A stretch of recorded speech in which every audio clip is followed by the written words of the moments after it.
kid you not, I went to the store this one Friday and I just saw guys handing in resignations one by one. And during that time, I closed about 3 stores and I had to start from scratch. Went back to the stores and started out cutting hair myself. And luckily, we just restarted luckily at that time, we started our training center. So we never had a particular training center. But we started out a small training center in Soweto, in Zone 6. And it made me realize that, the people that you sometimes think are in it with you for the long run also have different motives and different intentions. So sometimes we hire people and we show mercy on people based on our own intentions, so our own heart, but not recognizing that sometimes you need to get people with the right character, because skill can be trained.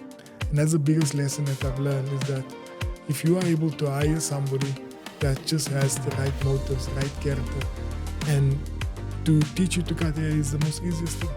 Welcome back, everybody. Welcome back to another episode of Off the Clock. How do you deal with stress? How do you handle that? Coping mechanism that I have is I go for a run. Manage stress by obviously being moments like this. Directly saying I'm going off the clock. Just even a night out. I'm listening to my favorite music. I go into one of the studios at the gym and I dance. Sip cocktails and rest and just do nothing. I ground myself spiritually. The right amount of stress is good. Welcome to Off the Clock. Today we have Sheldon. It's a legend from Legend Barbers. Someone who's, I think in my own words, larger than life. Started from the bottom, started from elders. So I think stick on, hang on, because you're going to know about Sheldon, how he survived the gangs and how he chose God against anything else, and really started with no sand from the pavements of elders. I mean, we all know elders. I grew up in Soweto. I think, elders is more dangerous than Soweto, but it's debatable. But we'll get into that. Sheldon, welcome to Off the Clock. Off the Clock was founded to demystify leaders like you, Yes. but spotlight, work-life balance, and longevity. Yes. So welcome, and please go ahead and introduce yourself the way you like. No, thank you very much, and thanks a lot for having me on the show, Peter. I think it's such an honor to be here, and just to share with you exactly like you highlighted part of my story, and my story is exactly that. It's a kid that started cutting hair on the stoop of El Dorado Park, only had a clip and a chair, and that's how I started out, and managed to grow what people see today is Legends Barber to over 80 stores across 5 countries. And so that's just a snippet. Did you say 5 countries? 5 countries, yes. Okay, we'll Yes. delve deep into that, and I like to connect that to winning in Africa. Yes. Your next 8 moves. Maybe we can fine tune some of the, your next 10 countries that you're going to go to. Yes. I mean, quick question from me. I mean, who were you before Legend Barbers? I mean, what did entrepreneurship change about you? I mean, apart from the hairstyle. So I think I have to take it way back to when I started, because remember, around 12 years old, I was always occupied with my hands. I always find it to do certain things. I can remember the first thing that my father actually forced me to do, and eventually I fell in love with it, was being a boxer. So that's how I started the discipline. You tried boxing? Yes, I was doing boxing, and a fun fact is that some people don't know that I actually turned professional. Boxer? And, yeah, I was a professional boxer. Judging from your upper body build, Yes. it looks like you were Yes, a boxer. yes. Yeah, no, tell me about it. Boxing was such a special sport for me, and till this day, because I find so much attributes and so much similarities with boxing and entrepreneurship, and being able to implement those attributes within your daily life, which I feel is sometimes not spoken about and sometimes not highlighted, especially in today's entrepreneurship. So imagine a kid around 12 years old, living in poverty, and eventually started deciding to sell sweets and ice cream. But I started first with ice cream, and my parents used to give me R2 spending on a daily basis. And out of that R2, I would save up for 10 days and went to the local cash and carry, bought a box of ice cream. That time it was caramel crunch. It was, and it was 20 in. So then I went door to door and I knocked on each and every door. So we lived in a flats, and at this particular flats, like 4 or 5 floors. And I went door to door and I went to go knock on these flats and basically just selling ice cream one door at a time. But one of the biggest challenges that I had back then is I had a stuttering problem. So I couldn't speak properly. So when I get to the door, sometimes you're tongue-tied. Sometimes I was tongue-tied, and I just showed them the ice cream. And I say, "Here's the ice cream."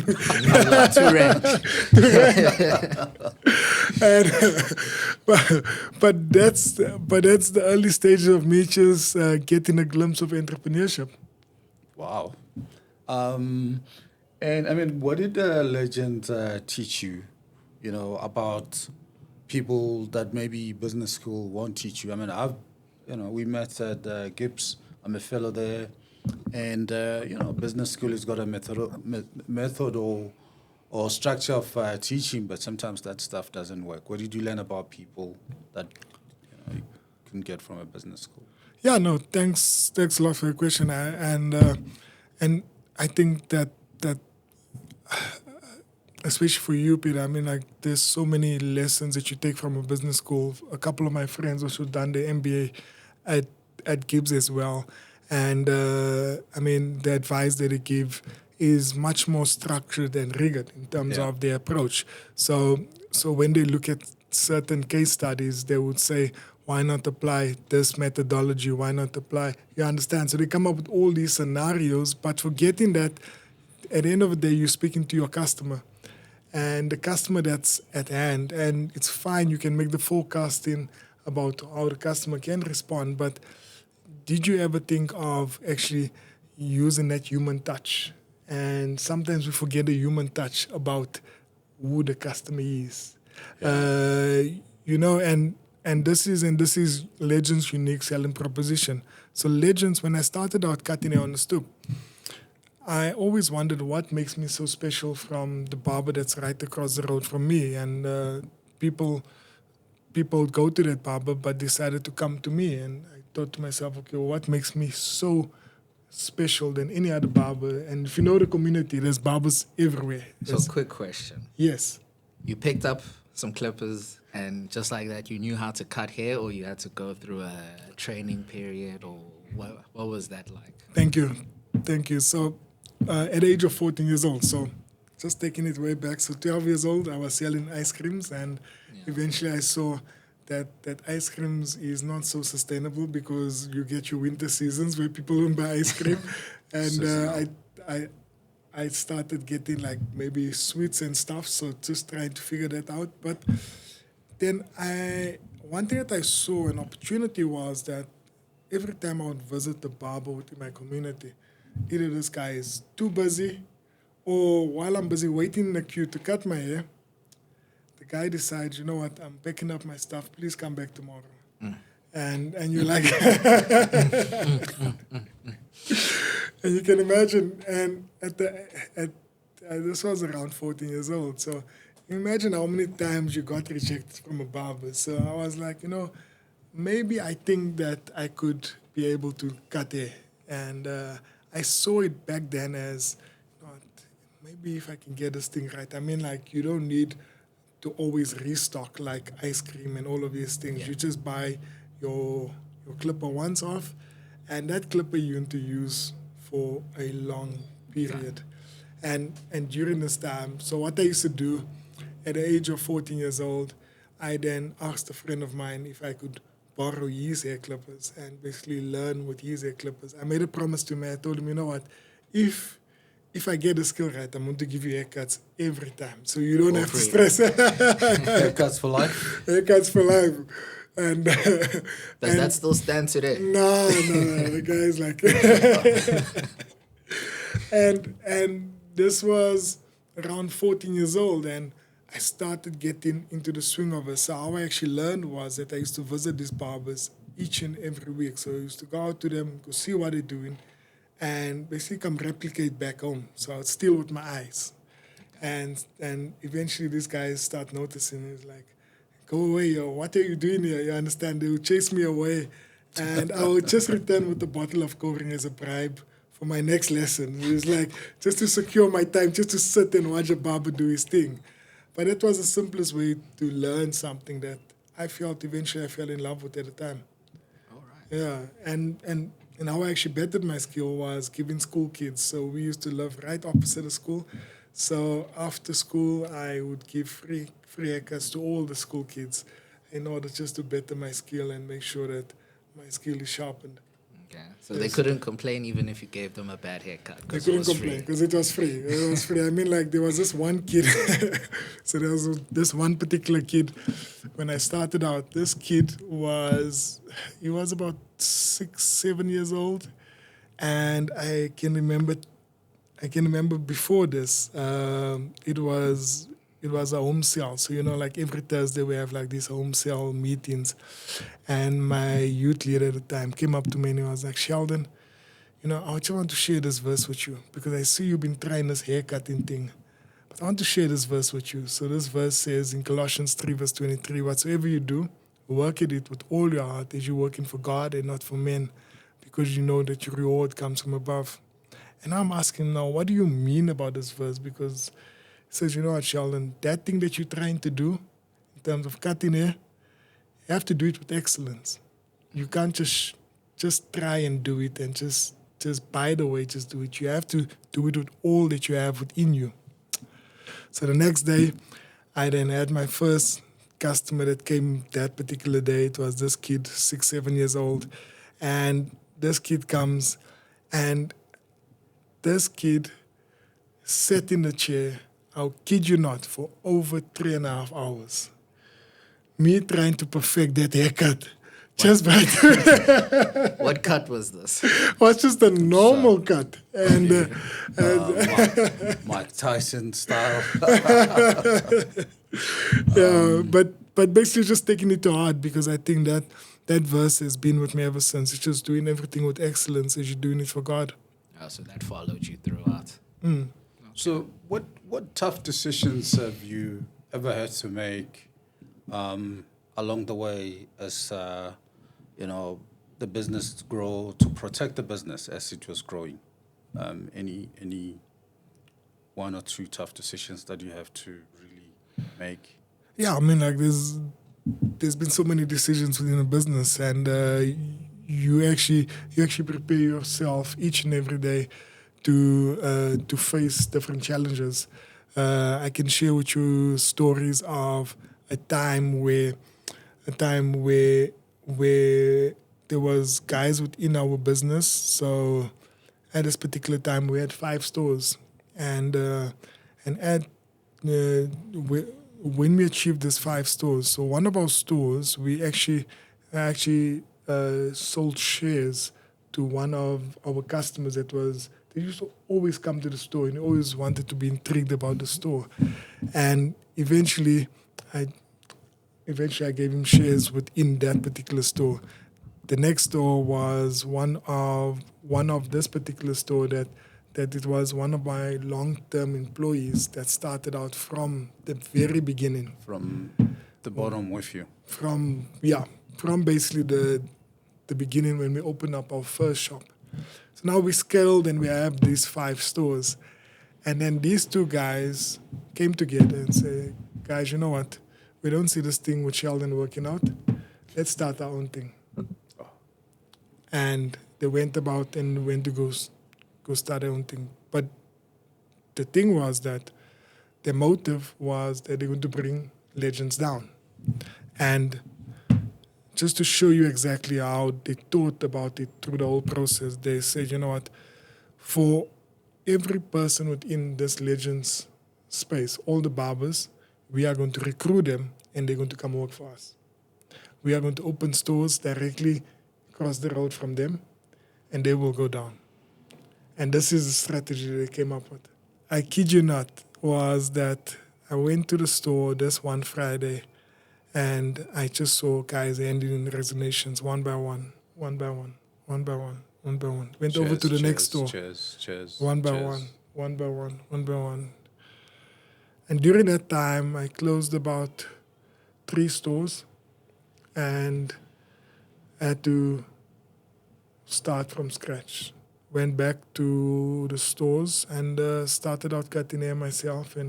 And luckily, we just restarted luckily at that time, we started our training center. So we never had a particular training center.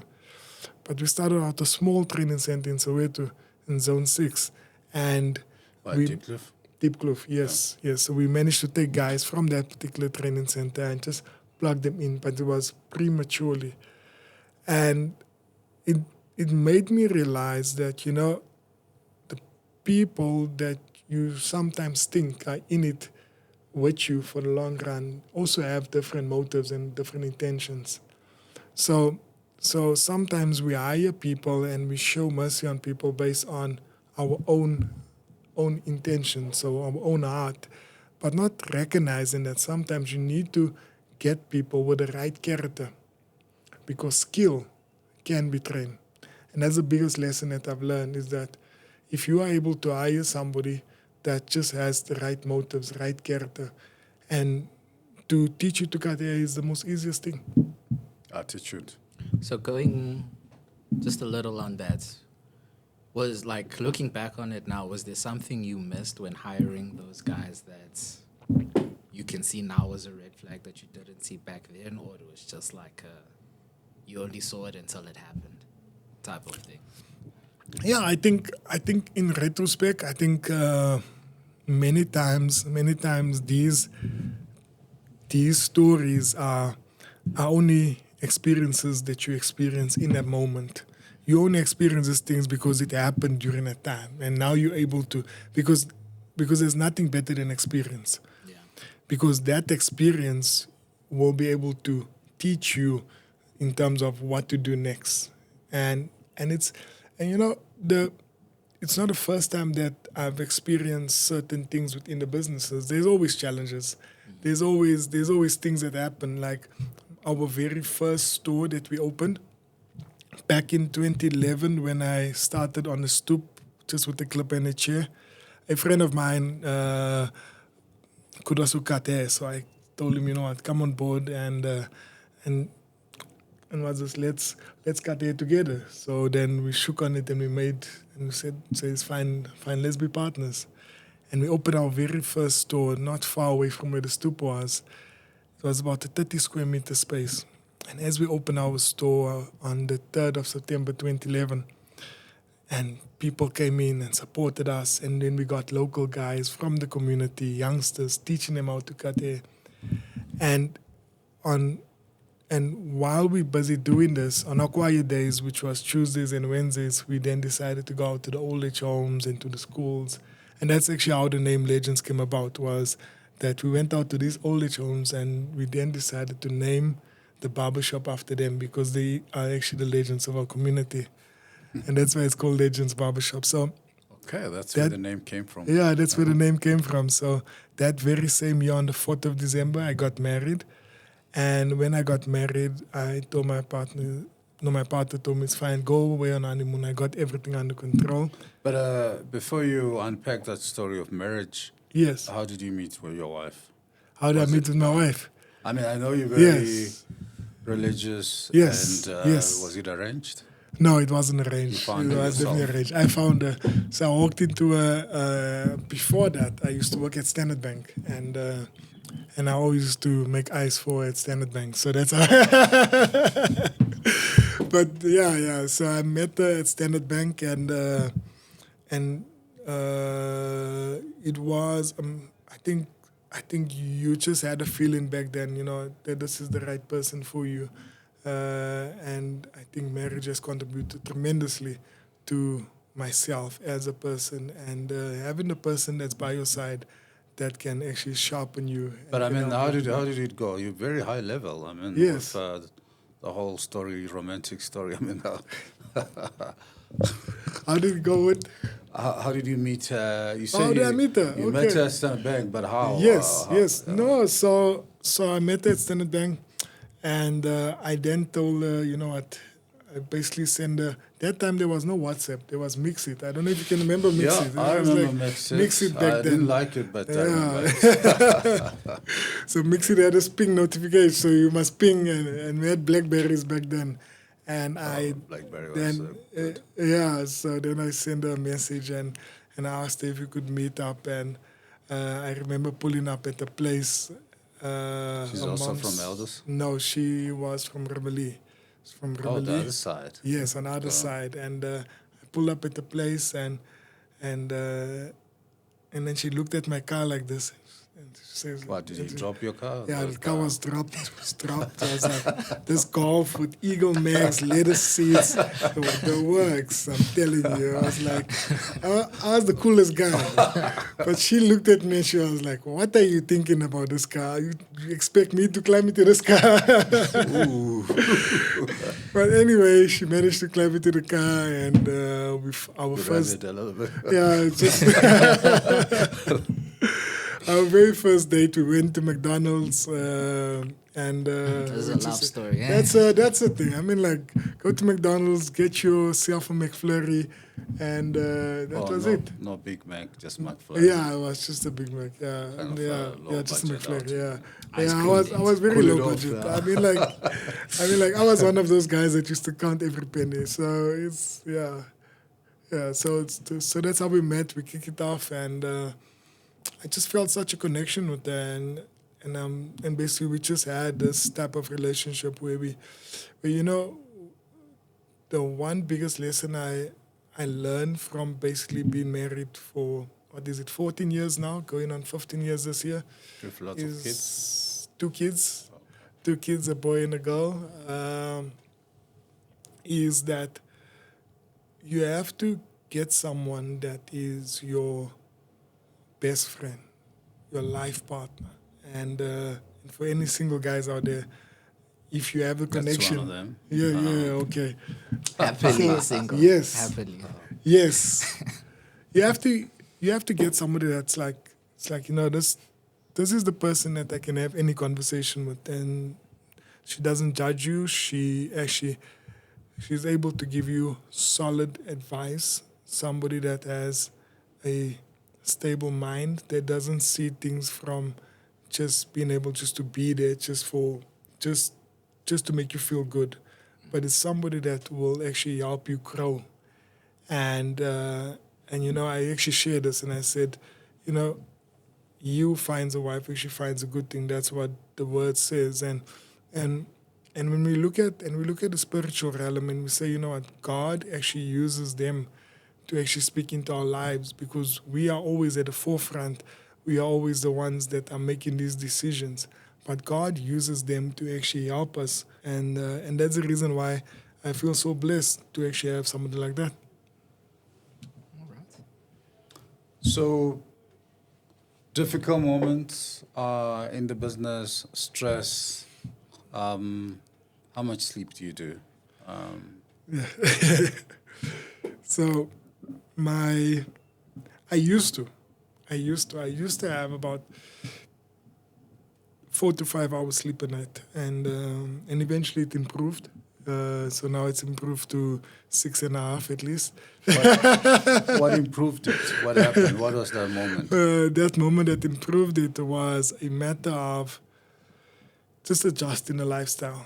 I think we as entrepreneurs, we always like, based on my experience, just looking at basically what I was doing, my habits that I was doing, wasn't really conducive to the life that I'm supposed to live. And And you know, the thing where I shared with you in the beginning, the boxing disciplines that I used to live by faded away, and now you in a business and you just going with the flow, you working tirelessly and neglecting what's so important is that disciplines of waking up in the morning, going for your run, the discipline of sometimes saying no if somebody invites you to spend time at a nightclub, or that disciplines of saying, and all of these things just pile up, and then you sit back and you wonder what happened to me. I mean, I was as fit as can be, and I lost my way, and I found myself in a space where I used to weigh over 100 and what is it, 126, 128 kg. Big I was guy. quite big, very big, very big. Big business, big guy. Big guy. and I then done a lot of self introspection. You know, there's a moment when it comes in your life where you just look at yourself and you says, you know what, is this who I have become? Is this a person that people look up to? Is this a leader that I want to model to my fellow team? And those tough decisions that you decide is actually the ones that will either make you make a change or actually go deeper into that sort of depression. And it's at that moment when you look at a mirror and you decide enough is enough and we're going to make this change. And I mean, that talks to, especially on this show, we talk a lot about work-life balance and longevity, health span versus lifespan. You know, where you can work hard, make a lot of money, probably because you got a, medical insurance, medical aid, have the lifespan without the health span. Yeah. Where you're coping with a lot of chronic diseases that come probably after 40, hypertension, Yeah. Diabetes, or hypertension alone, and other stuff. Yeah. And by the time you hit 65, 70, you can hardly do the other stuff, but you're still living. As somebody who's been in healthcare all my life, there is nothing that we can't fix on a human body. Yeah. In fact, the founder of Medtronic, where I used to work, he died close to 100. Wow. And he was having a lot of Medtronic devices in his body. Wow.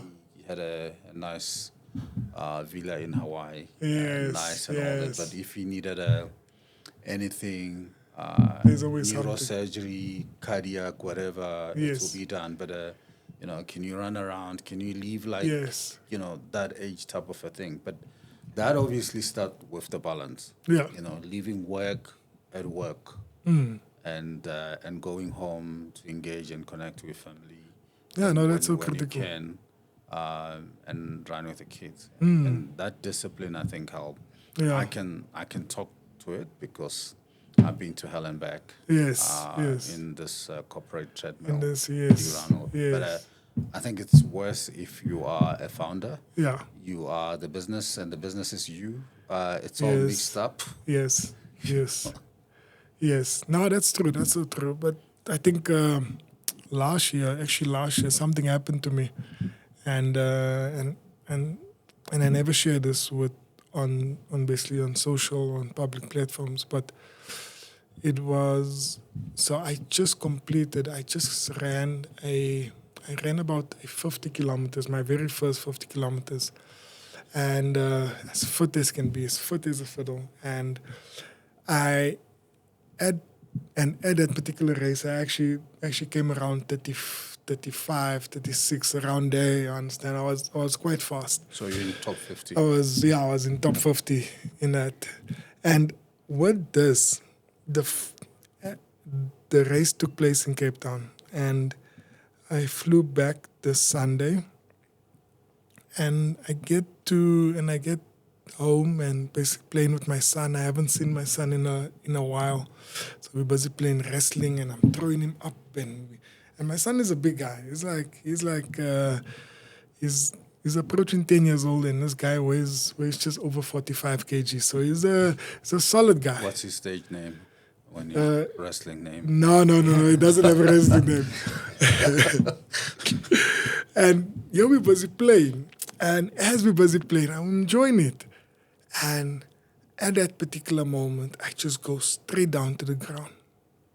Like the Undertaker's down. Straight down to the ground, on my knees. I can't stand up. And I call my wife. So I don't know what happened.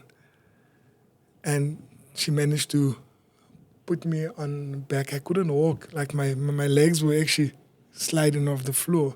So I grabbed her around her neck, and she managed to place me in a car. We went to hospital. And at the hospital, they told me, it's actually a disc bulge. So you fractured one of your discs. And there's also a disc bulge also on top of that.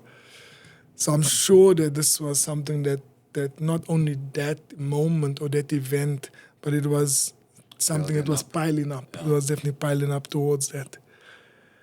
And this happened, and I'm like, and the doctor says, you know what, we have to check you in.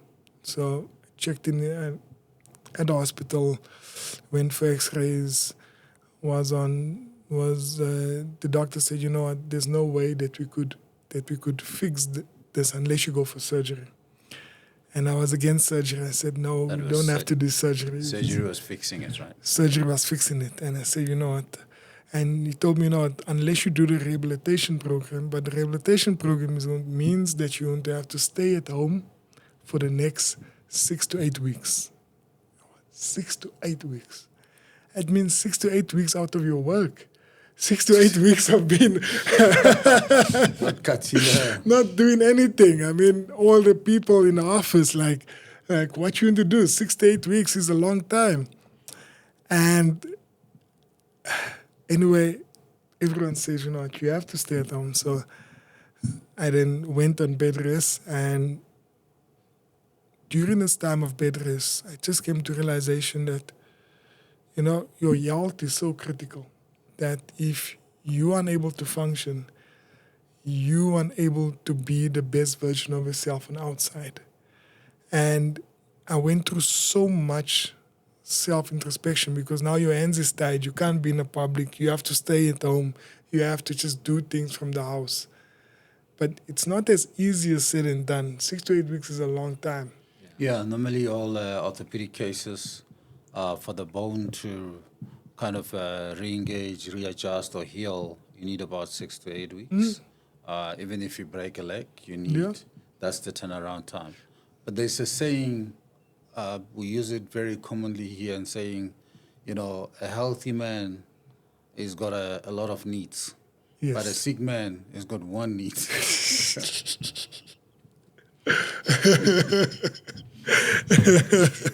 That's so true. That's so true, and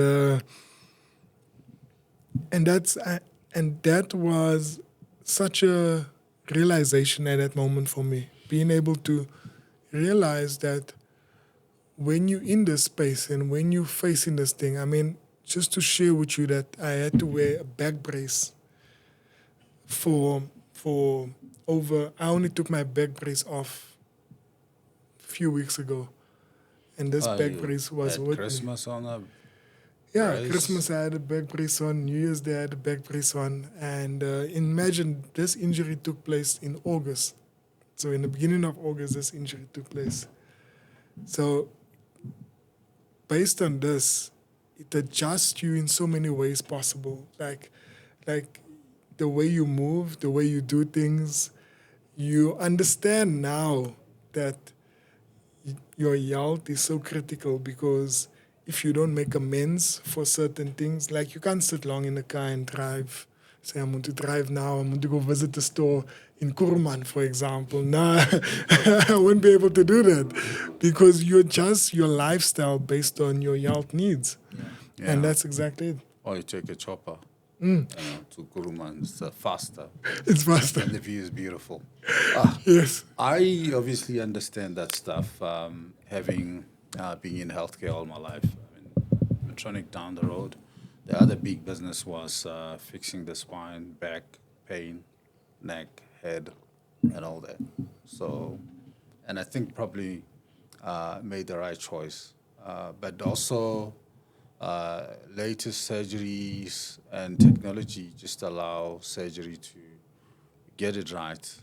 Yes. But the back, the old way, our parents and grandparents like, you don't go operate this, otherwise you're going to be going in and out of the Yes. hospital. Yes. But it's not the same anymore. It's not the same. Yeah. It's, No, things have changed. No, I heard about it, and this year, I mean, like, there's a lot of success stories that I've heard of Yeah. people that actually went through surgeries and just hearing exactly the experience and say, you know what, they're really doing amazing because they're able to replace that disc within your spine Yeah. and basically just Put a fresh one. and just put a fresh one get in. it going. But Yeah. through 3D visualization or X-ray on the point, and also navigation, because they Yes. use almost a robotic surgery to put that disc right and Yes. hook it up, so that there's no revisions, there's no return. Yes. They get it right the first time, and then you go back to work and Yes. start cutting the hair. Yes. But I mean, people don't realize it. As nice as, I mean, maybe you know better than me, but I just think from a occupational health standpoint, Yes. you stand all the time, looking at cutting this nice hairstyles Yes. and making sure. Yes. So it's not, No, it's heavy. No, it's definitely not conducive. Fortunately for me, I'm not so heavily involved within the day-to-day cutting of hair and stuff. I mean, we've fortunately been able to have well-skilled barbers. Like if I walk into a store, nobody wants to cut by me anymore. So that tells you something about. So the only people I cut now is the people, and there's a podcast that I have called The Founders Chair, where I'm able to entice CEOs and founders to come sit on a cut, so I can cut their hair. So All right, so so maybe still- one day. You still have here to entice us Yes. to come and cut, and hopefully we get hooked up to it and come again and again. So you've basically hanged the clippers to the spreadsheet now. You look at the Yeah. money flow. Don't look at that. No, I think it's I think much more than that is being able to, people talk about creating jobs, but for me it's more about the ability to create opportunities, and when I say creating these opportunities, one thing that I'm honestly fortunate enough to do is to have capable, skilled people to train the next generation. So just to give you a glimpse of our business model is that we actually have a training centers. So wherever we have stores, we have training centers. And at our flagship training center, which is in Joburg CBD, we house 50 to 60 students at a time. So this is a 12-week program where you teach boys and girls from the community on how to cut hair. And when they leave there, they are able to work within a store or even start their own businesses. And we back them in such a way that they are able to be self-reliant, because this is a skill that they learn that they can do moving forward. The saying is that give a man a fish and you feed him for a day, but teach him to fish and you feed him for a lifetime. Okay, so it's like a catch and release. You train them and you let go, or you put them in your barbers. Yeah, so Okay. both. So you kind of a garden in the backyard of the house. From there it goes in the kitchen. Yes, Okay. yes, That's very good. yeah. Let's talk a little bit about the culture, because building up a business of your magnitude from the ground is it comes with supported by culture, values, a little bit of authority and autonomy in doing that. It's a service business. People Yeah. come in a bad mood.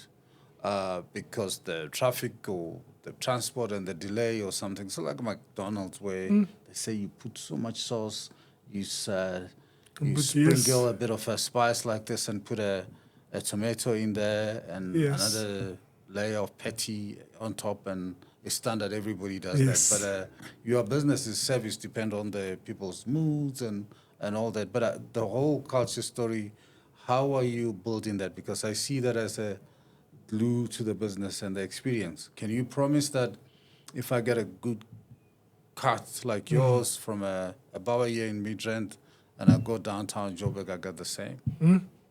Yeah, no, I think with no I think artificial. that's exactly how you highlighted it.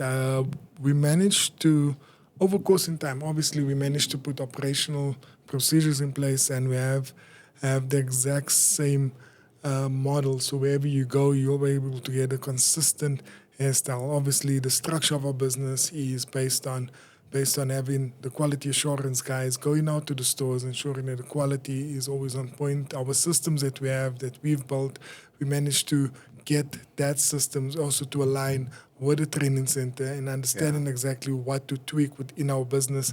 We also have our regional managers that are constantly visiting the stores and making sure that the stores are up to scratch in terms of the service element of our business. But I think it all stems down from leadership. You know, the one thing that I've learned is that in most businesses, we have this type of leadership style where I mean, like, I come from corporate, and at corporate you'll have the hierarchy, and you have the boss sitting in his corner office, and he basically tells you what to do, and he gives you the instruction, and you have to go figure out exactly how you're going to execute that. You don't know how to do it, but you're still going to try and figure it out as you go along. But Sheldon, I mean, let me stop right there. Yes. The service business has got a mood element. I can tell you, my son, we started going to cut the hair together as a way of connecting, getting to know each other. Afterwards, the reward is we have a sushi together and talk and connect. We still cut at the same place together. Yes. So, yes. But what I've seen is, and Keenan is my guy, the guy who cuts me. Yes. He knows you. I think yes. he's from Elders too. Yes. Yes. But some days he's in a bad mood, and I ask what's happening. Like, I mean, the steps will follow, but now when he's watching me, he's putting a little bit of water on my face, and because he's not in a good mood, okay, leaving stuff here and there. How do you fix a little bit of that? I mean, like the step-by-step stuff, using the right clippers, material, shampoos, and all that. That's fair, but they. Some days, I mean, the guy's not in a good mood. You feel like he's, manhandling you, like roughing you up because, like, Yeah. No, I think. Never experienced that. No, I think just looking at. There's always learning curves, and I mean the customer is our greatest learnings that we take. We put our SOPs in place, the standard operating procedures in terms of how people should be treated and how we want to treat people. But it comes down to being able to identify exactly how that person is actually being treated within the space, because it's a ripple effect on the customer. Yeah. So you can imagine that if the manager just tells the guy what to do and tells him, you have to do this, you have to do that, you actually belittling the person that's actually serving the customer. So the customer at the end of the day is going to get the flack. And this is what you don't want. In other cases, you actually want to create a culture where it's all about serving. And we spoke about this. So I believe there's hierarchy within most businesses where basically you have this triangle, the boss is sitting on top and he makes the shots. Even in the stores as well, you have the managers just telling them what to do, how to do things. But you find this happening within the leadership space. But in our space, we say, you know what, let us flip that thing around and let us put it like this. And let us understand exactly what does our barbers actually need from us in order for them to actually be better. So we would ask these type of questions. We would ask these to our leaders, to our managers. We'd constantly ask, how am I able to serve you better? And if we take it to the biblical context where Jesus said, I didn't come to be served, I came to serve.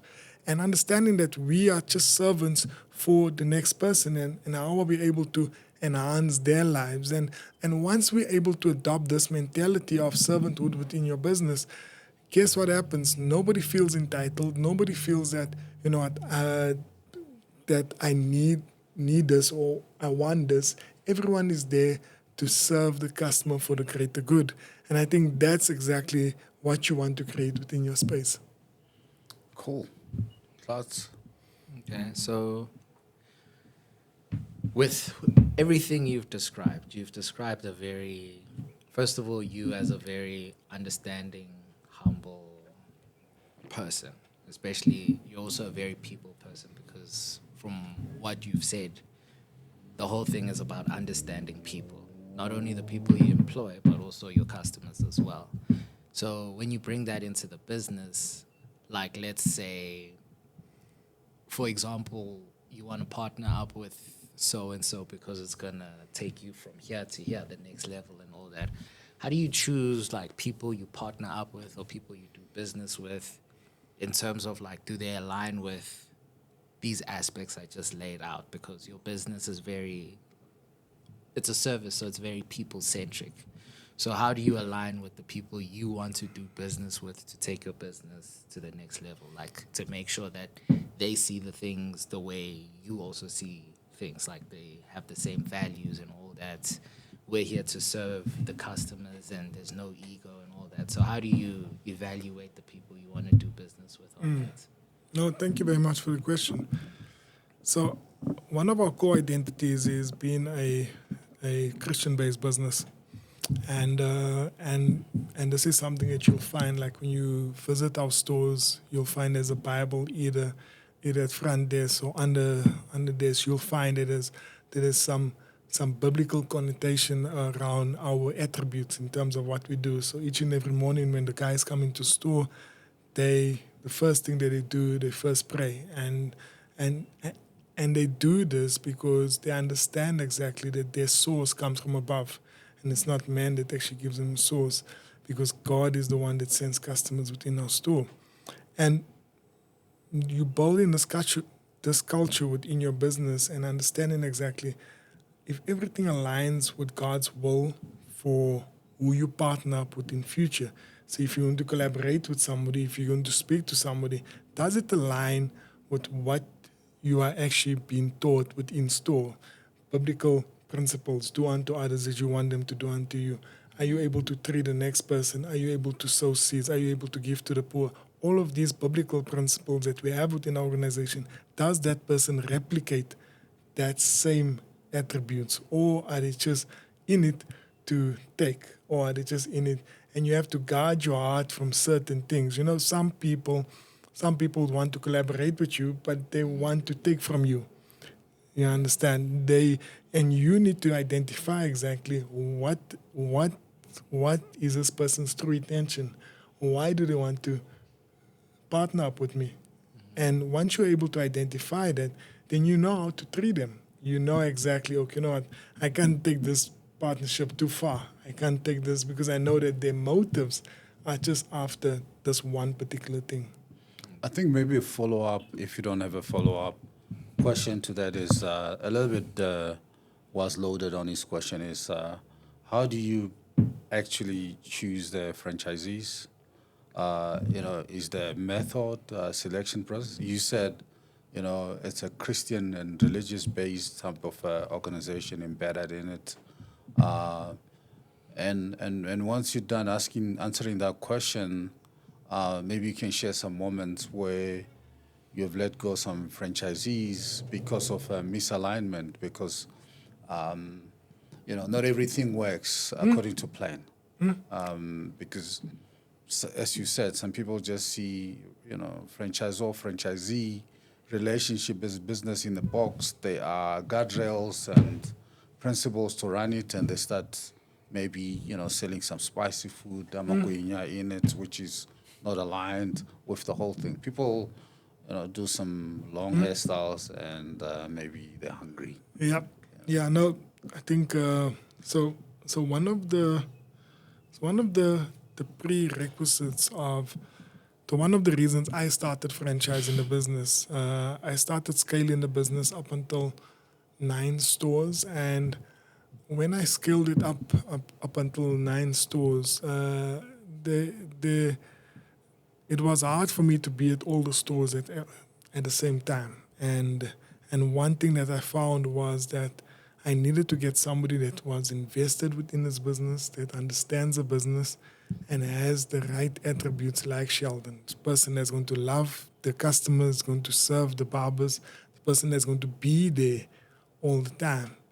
And that for me was the type of person that the requirements of the typical franchisee. So what happened was that with our 10 store, one of our first franchisees was a guy by the name of Ricky Rick, and he loved those values. He was in the store, he was serving customers. Oh, Ricky Rick was your guy? Oh, man, sorry, the guy passed, right? Yeah. So sad. Yeah, but the store in Waterfall is actually owned by his wife. So his wife and him was actually part of the store, and she's much more hands-on than he was. But just understanding exactly the type of person that's coming within your business, because remember, they come into your business and they add value. They can either disrupt or invest within the growth of your organization. So we found that so many franchises came on board, and eventually we used to open stores quite frequently, and we just took on people because we saw it was a good thing. It was just to grow, you understand? But understanding that somehow, we actually compromise on the values that this business was built on. So quantity versus quality.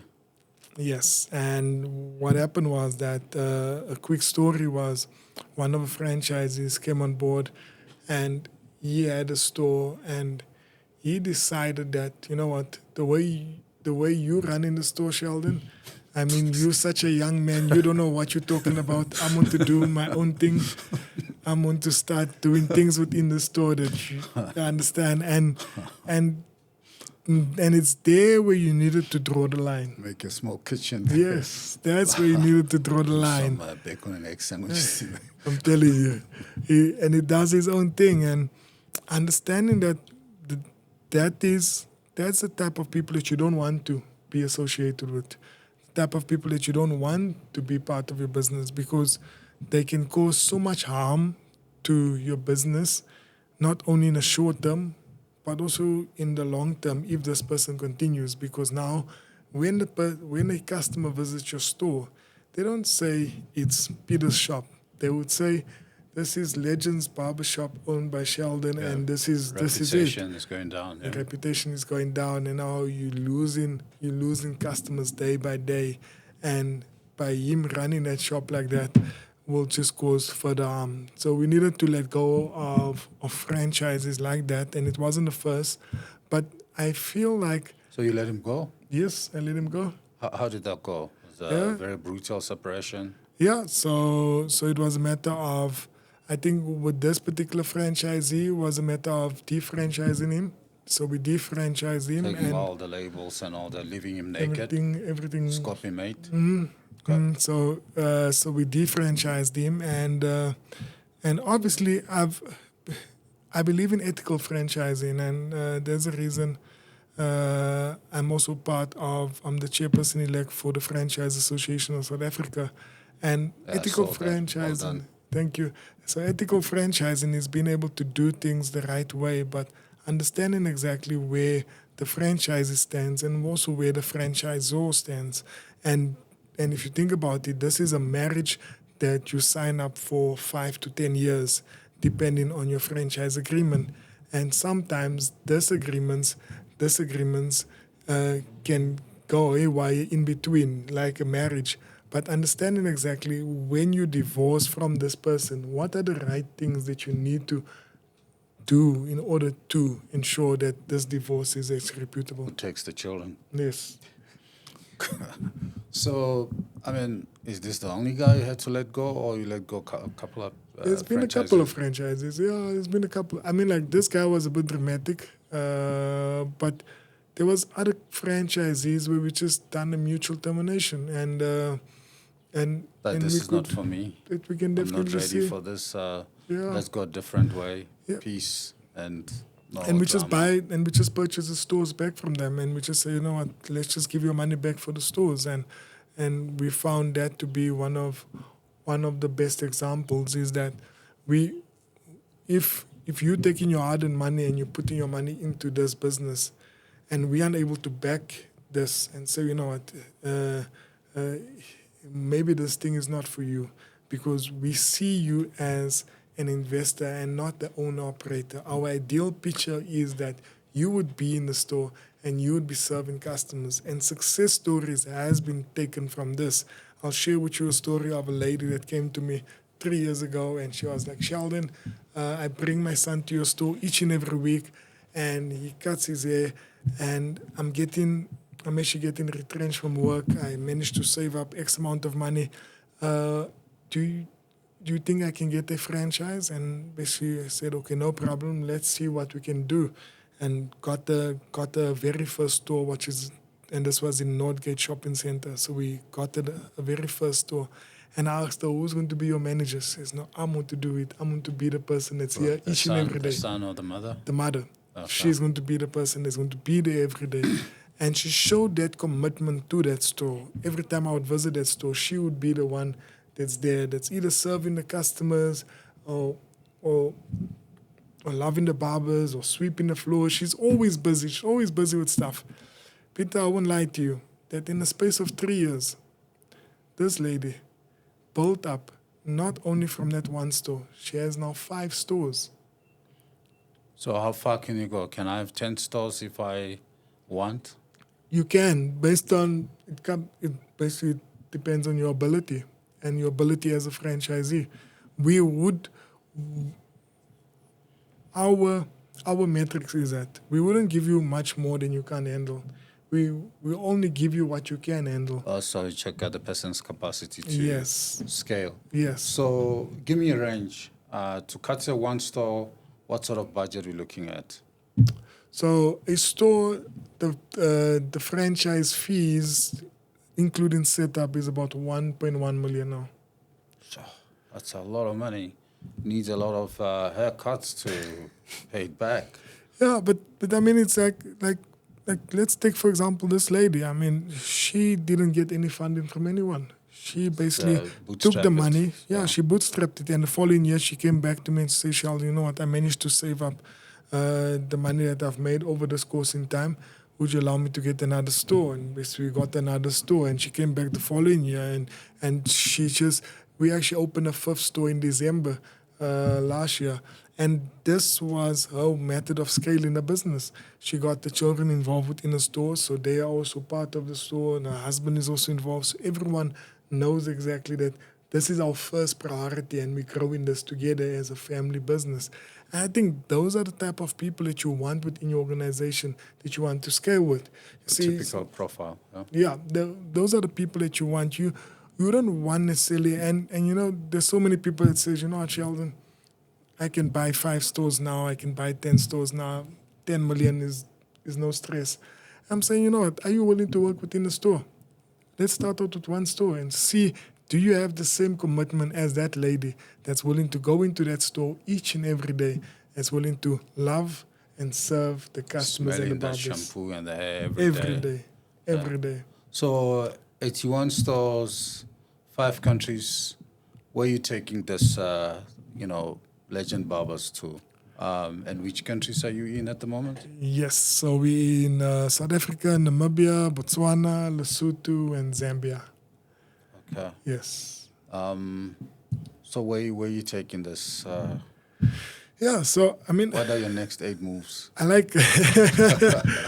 I mean, Africa is such a great market for us because the youth in Africa is shown It's basically shown that by 2030, Africa is the largest population of youth, and I think much more than anything else, it doesn't go just towards opening stores, but it goes towards what problem are you trying to solve within Africa, and I feel like South Africa, the youth unemployment in South Africa is sitting at about 68%. As entrepreneurs, we'll feel the urge to actually make a difference. And that's the reason why, for me, opening stores is not a matter of just increasing revenue or being able to get up your profit margins. So it's a matter of how are we able to create and solidify employment for the next generation of barbers that's coming within the stores. So just to share with you quickly, at our training centers, so I shared we have about 13 training centers, and these training centers house at least 20 people at a time. And these guys will either be working in our existing stores or they're going to be working in new stores that will be coming on board. So then you might ask, okay, so now what if you don't open stores? What happens then? So one thing that we've managed to do is to create relationships. So we build relationship with different partners. So where the customer sees these as competitors, we see this as partners in order to solve for the youth unemployment crisis, where these barbers will not only have an option to work within a Legends, they can work within a Soberman, they can work within any other franchise business that's out there. Because we see it as a matter of making a difference holistically. And whoever gets these youngsters within their care, they have a responsibility to take care of them. Okay. In my book, Winning in Africa, Your Next 8 Moves, move number 2 talks about shared value creation, making sure that everybody wins. And I think you're ticking that box in terms of when you go to the market, you're solving some societal problems. In this case, unemployment, but embedding your business into the economy, especially the youth. So, I mean, just wrapping up a little bit, Tlats, we've got 1 or 2 questions, and then we will give Sheldon a time to revenge himself. I've got a nice closing question for him. So outside of boxing, Yes. what else do you like doing? We know that cutting hair and boxing is like your one Exactly. and second true love. So what else do you do? Boxing. I mean, like, boxing was one of those things, but I hardly do boxing anymore. It's just become part of my training. Is this something you'll get your son on? If you'd like to do it, I wouldn't force him not to do it. Looks like he likes wrestling. Yeah, he likes wrestling, so he's a fighting guy. So, but the one thing that I also enjoy much is one of the hobbies that I enjoy, but I couldn't do it since I got my back injury, was playing golf, and I actually enjoy playing golf a lot. So I didn't get the chance to do it, but I'm looking forward to getting back into it. What's your handicap? My handicap is quite high. I mean, like, it's double digits. So. High is not good. Single digit is better. Yeah. So I'm definitely double digit. But I play for me, honestly, I just play for being able just to break away. You understand? Because sometimes we go through a lot. Balance, Yeah. Just being able to break away and just have a moment where you able just to spend some time on the golf course and just rethink certain things and being able to come back fresher. I also find that it can be tedious being able to spend 4 hours on the golf course, but I mean, with the right people that you play with, it does definitely make sense. So I'm not in a hurry to go back, but I think it's something that I'm looking forward to. Okay. All right. Looking back, Sheldon, I mean, you can say you've been to hell and back. I know you've been holding back on probably the financial challenges that you faced along the way. You know, I'm sure one day you lost your temper in one of the stores and things were not going right, and you're like, I told you 10 times this how it's done. Any regrets? Looking back where you came from, it feels like you came a long Yeah. way, but there's still a long way to go. Yeah. You know. No, thank you very much. I don't regret anything. I think it's but there's a lot of lessons though. Yeah, There's a lot of lessons learned, lessons. yeah. There's a lot of lessons that I can take out of this journey, and most of the time as entrepreneurs you always try to push to make more money, to make more this, more that, and sometimes neglecting what is important. And the one thing that I've learned over this course in time for me is the most important, and being able to stay grounded is having God on your side. And I believe that most of the time we work so hard, we do these things, but if you don't have God on your side and you have Him as your Savior, I mean, it all goes in vain, because there's a verse that says all hard work is in vain if Christ is not at the center. And I think that's exactly what it is. If we do all of this work and it doesn't contribute towards meaningful work, then you might be going in the wrong direction. And I feel that in order for us to recognize that in order to serve God here on earth, we have to serve His people. And we serve His people each and every day by finding out exactly how am I able to make you better? How am I able to help you achieve certain things? How am I able to add value in your life?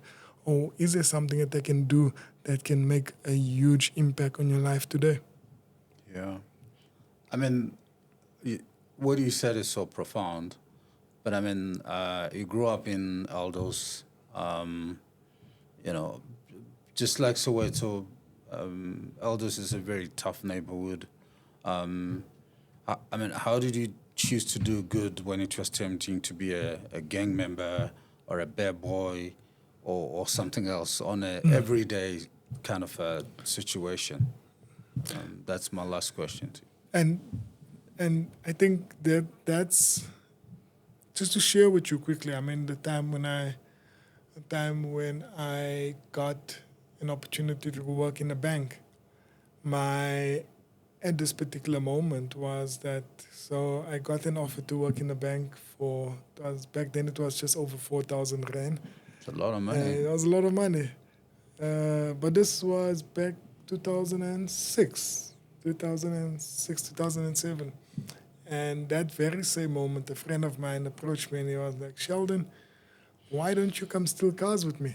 And I'm like, okay. You want to steal cars? So to explain to me how this happened. So he said, you know what, that money you're making, that 4,000 Rand, I told him how much I made. And he said, you know what, I can make that in one night. And I was like, are you serious? He says, yes, I can make it in one night.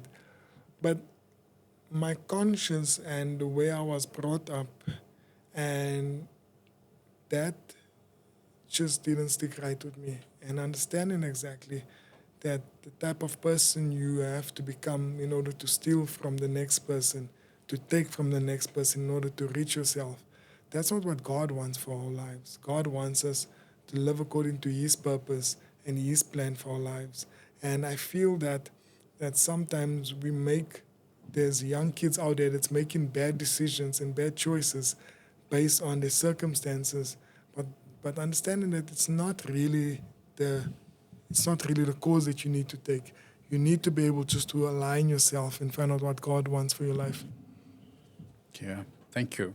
I think it's the moment where you can and ask us some questions, me or Matlati. Yes. And then we'll wrap it up. Yes. I think the one question I would like to ask is, and I think it goes both ways, is what is your biggest fear working with your son, and what is the biggest fear working with your dad?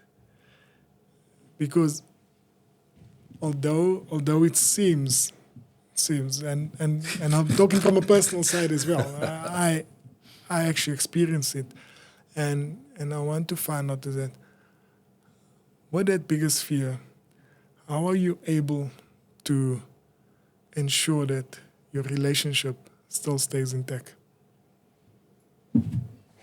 I'll go first. Yeah, I'm still kind of figuring out the answer. I think my biggest fear with working with my dad is not having my own identity. Okay. So I don't want to go through life being known as, oh, you're Peter's son, you're Peter's Yes. son, you're Peter's son. And there's no really end. I just don't want that. Yes. I don't want everything that I've achieved to be Associated. seen, not even associated. Because I think association, that's fine. I think it's when people assume that everything you have is only because you have this great father, even though it's like he did a good job raising me. He did a great job providing everything he could for me because he wants the best for me. That I don't have a problem with. I just want to be able to have my own things that I've done by myself where it's like, this is me. Yes. Like my dad, yes, he supported me in this, but this is me. This is you. Yes. Like with this whole podcast thing, if you don't know the backstory to it, it could be easily seen as, oh, this is your dad carrying you Yes. through this whole thing, when it's like, this was my idea. So, and then also to push it further, it's like when I had this whole, like thinking about this whole thing, especially with this podcast thing, because we work closely together and it's like we're always seen together, especially if you're just watching these videos. Yes. It also pushed me to do what I wanted to do, which was also start my own YouTube channel, Yes. which was a gaming channel. Yes. And I can just do whatever I want. Like it begins and It stops became with very- me. Yes. So yes. that's also something that I'm also using to fuel myself, as in, this is you, Yeah.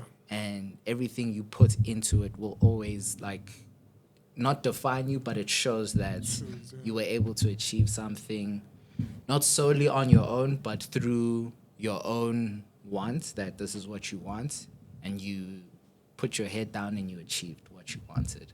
Not because you said, hey, Dad, I want this, and then your dad was like, It cool, was like, there you go. That's true. And with the relationship part, I think this has strengthened our relationship in terms of having harder conversations. So it's like either, and it's not even that hard of conversations, it's just more like we see, like he sees me as his business partner. I don't necessarily see my dad as my business partner because he's my dad. Yeah. But at the end of the day, we are. That's how, yeah. We are. So it also helps us have those discussions on this is where I want us to take this. What is your thoughts on it? What is your ideas that you can give to it? Because you kind of have as much skin in the game as I do with this whole thing. Yeah. So, and always, I think it's also how you perceive things. Because if you perceive things as, well, just in a negative light, you're always going to think that, why is he always trying to talk to me about this? He's coming for me. It's never like that. It's always like, Yes. it comes from a good place, because at the end of the day, he is your father. Yeah. He wants the best for you, like most fathers want for their kids. Yeah. And it's all about growing. It's all about growing. It's not about bringing you down. It's not about, it's about growth. How can we build this together? So I think overall, it's tested the relationship, Yes. but it's also strengthened the relationship because I like of that. all these aspects and different conversations that we have to have with one another, as well as understanding one another. Yes. So I hope my answer to I your like question. that. That's was good powerful. enough. That's powerful. Yes. I mean, for me, Good, you started to cry that period. I was like, hey. not yet. For me, I mean, I kind of agree and respect his Yeah. point of view, and we've kind of haggled through this over late nights, where we can agree to disagree. But what I like about, and I'm focusing more on the positive than the negatives. What I like about working and being with him is it's another generation into this Yes. podcast world, where, you know, you kind of almost my generation, but just at the entry level. Yes. And it's very important to see the topics that we do, longevity, work-life balance, from different generations. Big fear that I have is doing this podcast without him, because I think he brings that angle that is not there. I mean, unfortunately for him, this is not a job. He can't resign tomorrow and give me And give the letter. notice. He's Not yet. there's no room for that. Otherwise, the sister will step in and do better than him.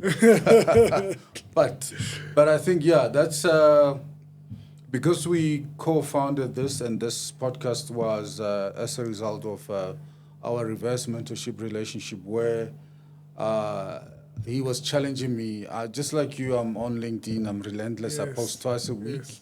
And to build up my book strength, I was doing at least 2 proper articles on Africa twice a month. Wow. And I was bragging about that, and you were saying, look, I mean, LinkedIn is actually a worker's page. It's not a social media. Yes. So if you want to do social media, why don't you think about TikTok, Instagram, Facebook, and YouTube, and those things? It's Taking like, my you know, father that side now. Father Yeah. must do TikTok dances.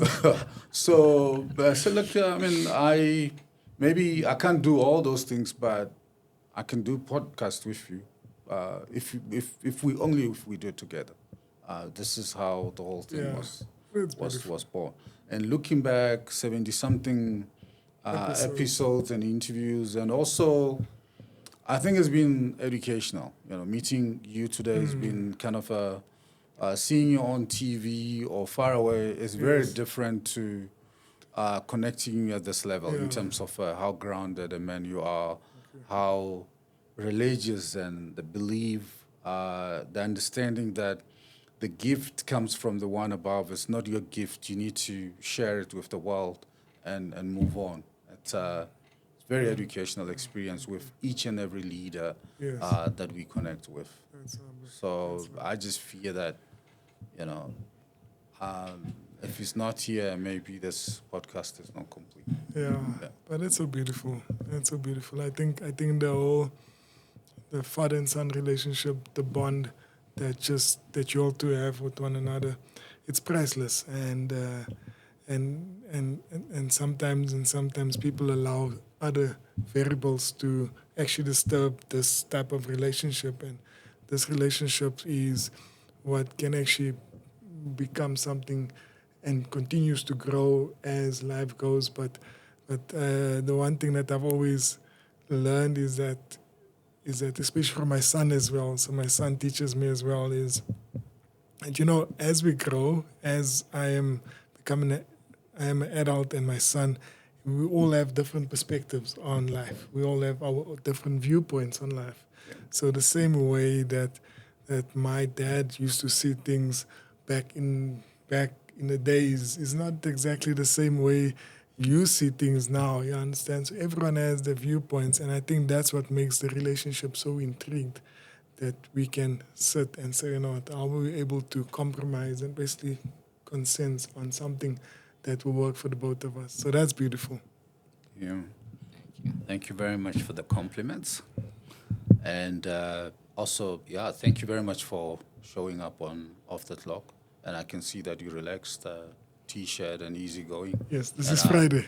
And I hope the whole discussion relaxed you and inspired you a little bit as well. Yes, no. As a very good father of 2 children. Thank you. Thank you very So, much. Thanks a lot for joining the show. Appreciate it. Thank you very much. Tracy, thank you very much. Thank you. So, cool.